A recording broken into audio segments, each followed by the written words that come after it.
Bom, deixa eu então aqui explicar o meu posicionamento.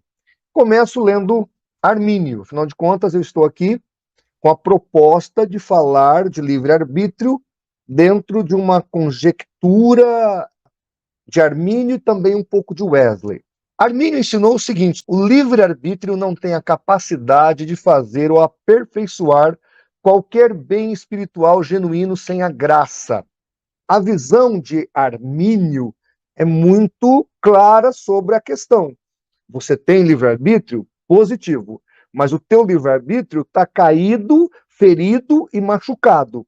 Eu coloco isso aqui no meu livreto, aqui na introdução, quando eu falo do tipo de fé sobre soteriologia que acredito, e uma das coisas que eu coloco aqui, o livre-arbítrio permanece, embora enfraquecido pela queda. Isso aqui está nos credos antes de Agostinho. Nós vamos encontrar esse posicionamento em vários pais da igreja. Então, existe livre-arbítrio positivo. Como é que ele está? Enfraquecido. Logo, o homem sem a graça de Deus, ele não poderia nada. Então, essa é uma questão muito importante de deixar claro. O Norman Geisler vai dizer o seguinte sobre o posicionamento que eu pessoalmente tenho, que é o livre-arbítrio autocausado. Ele diz assim: se as ações autocausadas não são possíveis, então não há nenhuma explicação para o pecado de Lúcifer. Porque, novamente, um Deus impecável não poderia ter causado o pecado de Lúcifer. Tiago 1,13.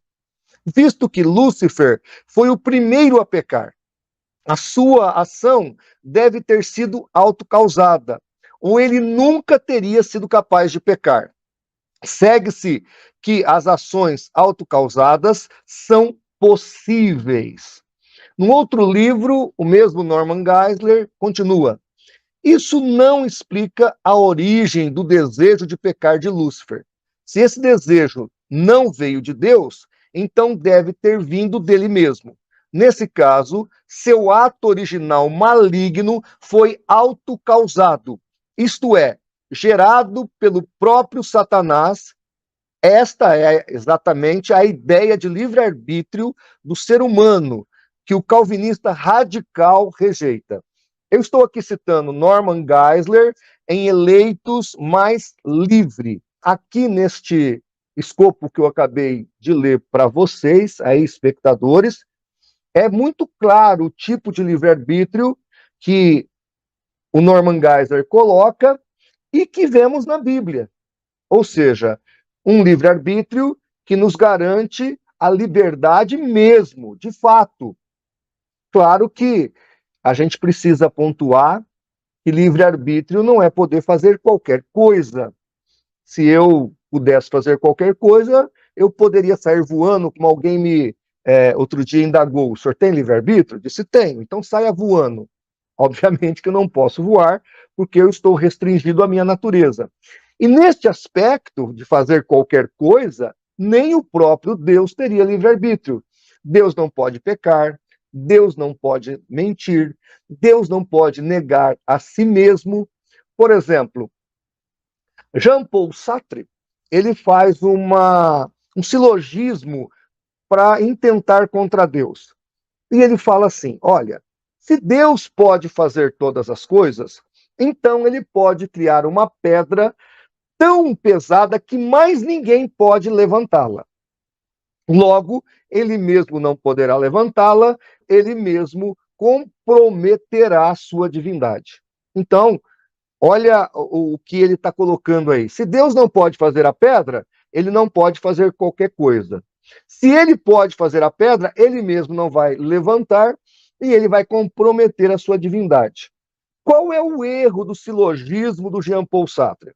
O erro está no fato de que Deus não pode negar a sua própria natureza. Então, Deus não poderia fazer esta pedra porque ele não poderia negar a si mesmo. Neste pensamento que estou colocando aqui, o livre-arbítrio é poder escolher entre A ou B. O que você quer? A ou B? Então, o homem livremente poderá fazer a sua escolha. Para terminar, eu gostaria de explicar sobre soberania e determinismo nessa minha introdução. Há duas palavras gregas comumente traduzidas por soberano no Novo Testamento. Uma delas é dunastes, que, de acordo com a concordância Strong, significa príncipe, potentado, cortesão, alto oficial, etc. A outra é despotes, que significa mestre e senhor.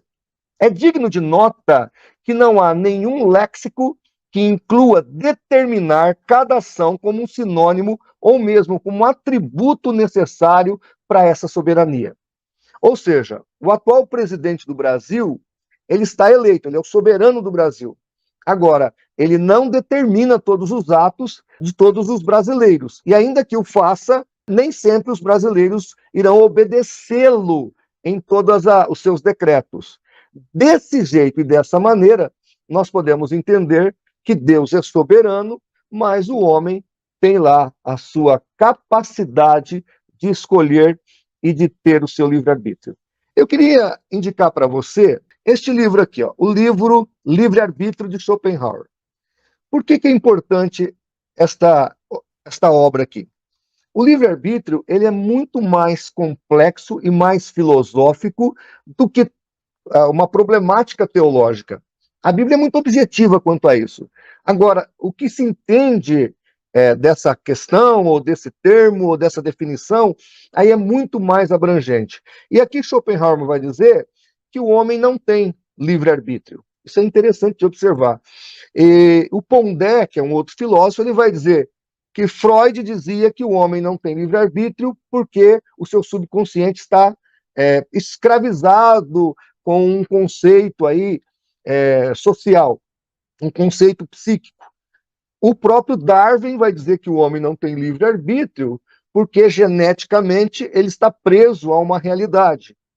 Então, e Marx vai dizer que o homem não tem livre-arbítrio porque está preso a uma questão social que está imposta sobre ele. Isso tudo é importante observar para a gente poder entender o que a Bíblia fala sobre livre-arbítrio e como isso é relevante dentro do contexto teológico.